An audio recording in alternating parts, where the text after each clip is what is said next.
Good time to you, my dear friends. I thought of just reading out the preface of my book, The Mental Traps, The 9 Mental Traps, my latest book, the smallest book I have written. No, smallest book is something else. The 9 Mental Traps.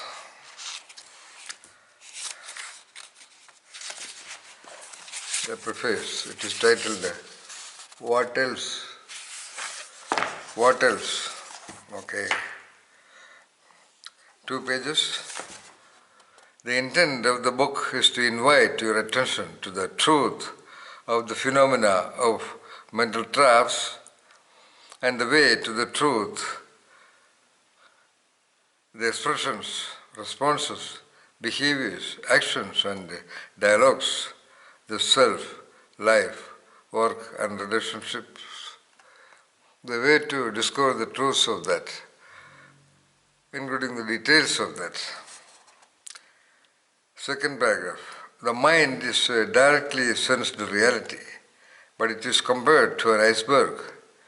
We use the term Mindberg in this book.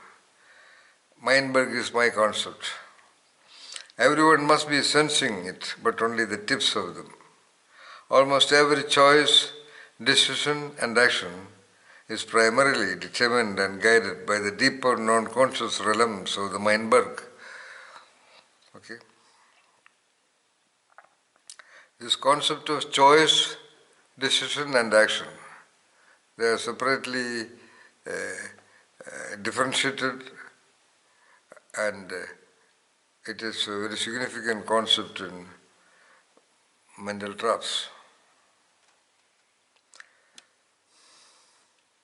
The mind comes into clear manifestation during conflicting emotions or disturbing thoughts or experience, as also when you listen to wonderful music or witness great performance on the stage and otherwise.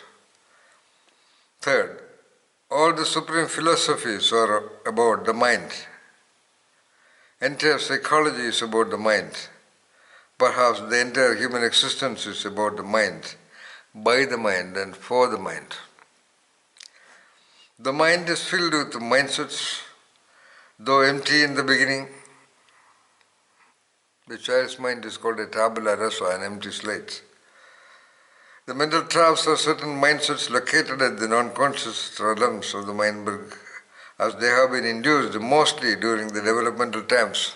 That means from 0.9 months to 19 years. Okay.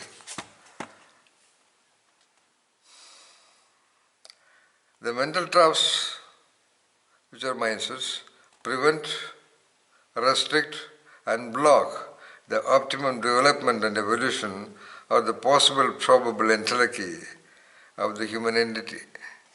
Entelechy meaning the expressions of the vital principle. And what is a human entity? The most powerful entity on the planet Earth. Every rose is a rose is a rose, and every cat is a cat is a cat. No nincompoop cats. The Vedic classics declare the originality and genius of the human entity in great verses like I am Atma Brahma. I am meaning mind, Atma is Brahma, Brahma meaning all encompassing.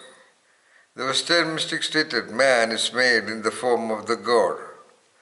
The rishis and Zen masters declare that the possibility of enlightenment and satori is present every moment or in every movement of the human entity. Then what is the block? Next page. Then what else is blocking the catness of the human entities other than the mental traps? I am asking this question to the entire world of thinking people. The potential of Purnam in the human entity is never opened to the doing of Purnam Udacchade. Purnat Purnam Udacchade is a great Rigvedic verse that means from completeness arises completeness. Purnat Purnam Udacchade. From completeness arises completeness. And this completeness often does not arise because of the mental traps only.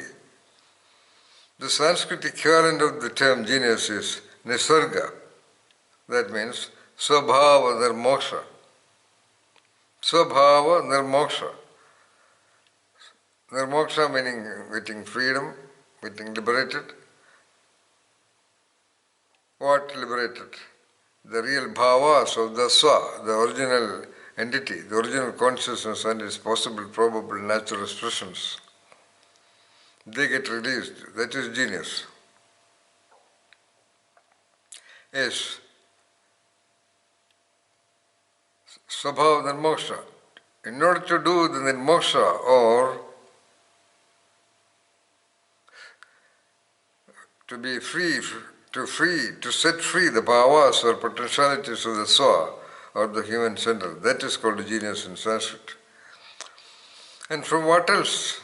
Yes, if considered genuinely, or if individuals are inspired for evolution and completeness of self and life, and to achieve the happiness purpose of existence, the findings reported in this book of potential triggering of enlightenment about the mind, intellect, spirit and its creative powers. Knowledge about mental traps can invoke magical perceptions and perspectives about managing life, work and relationships at individual, group, societal and national planes. The findings of the study, which I did, covering about a sample of 25,000 plus individuals, using the Pradeep and Khandwala questionnaire, mindset questionnaire, that is the essence in this book. Or this book is based on the findings. The 9 mental traps. Okay?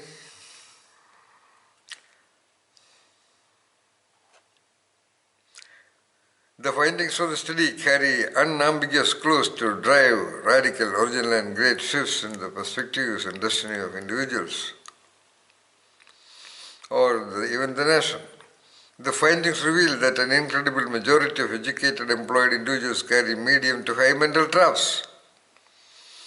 Individuals carrying medium to high mental traps are a definite block to achieve the intellect is probably possible for families, groups, associations, institutions, organizations and nations. What else? This book is a groundbreaking work, I am saying. The author is telling, yes, I have the full right and I understand what I said. This book is a groundbreaking work from the vantage point of what else implied in the previous paragraphs. The ideas, clues and strategies carried in it can change the destiny of the very India also. We have no doubt about that. I have no doubt about that. The 9 mental traps. Thank you for listening. Wish you good coincidence to try to identify the mindsets in you that are trapping you. Good luck.